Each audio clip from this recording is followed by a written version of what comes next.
Thank you and good evening. My name's Neill and I'm the co-founder and CEO of Versarien. Our mission is to develop and commercialize advanced materials for those new products that you're all waiting for. I started the company with my colleague in 2011, and you'll see from the graph that we're already generating almost £8 million worth of revenue, having IPO'd in 2013 on the London Stock Exchange, the alternative investment market that they were talking about earlier.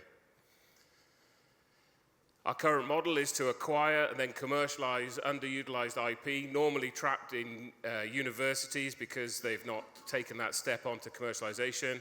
We develop that IP into the applications, and if you see our stand out on the foyer out there, you'll see that we're turning those into products. Our final strand in that is to then take those companies, once they're mature enough, and do something with them, either spin them off or turn them into standalone companies.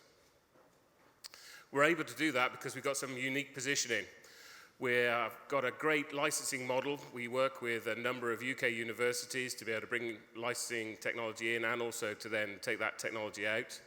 We're extremely well supported by the UK government through some of their innovation agencies, particularly Innovate UK, our UK university connections, and also the stock exchange for funding this growth pattern.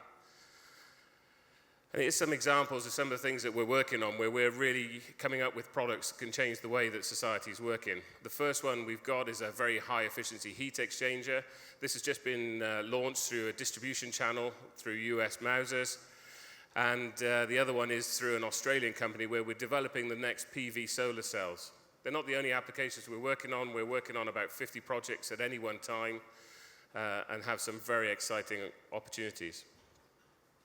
We're currently focused on three particular areas: thermal applications, the ability to be able to cool electronics, extreme environment materials where we're working with some of the largest oil and gas companies, and our two-dimensional materials. You've already heard from my colleague about the wonderful properties of graphene.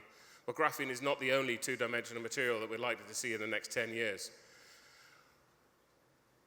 The expansion opportunities for us as they stand at the moment is to take that model and to put that model out into the world. We've just had our first patent granted in the US, and it's one of the reasons that I'm here this week. But we've got opportunities also in Europe and Asia. Our target markets are coming up with new technologies in batteries, carbon fibers, and plastics. And again, there's some really, really good examples out in the foyer, mainly in the automotive, aerospace, and consumer goods area. We have over 100 people on 4 sites, including a base at the National Graphene Institute, and I can see that my colleague has joined the stage.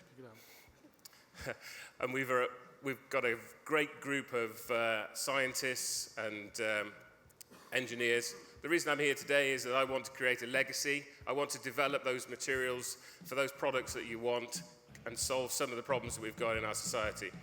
If you'd like to talk to me, then I'll be around for a while. Otherwise, my email address is on the screen there. Thank you very much. Thank you, Neill.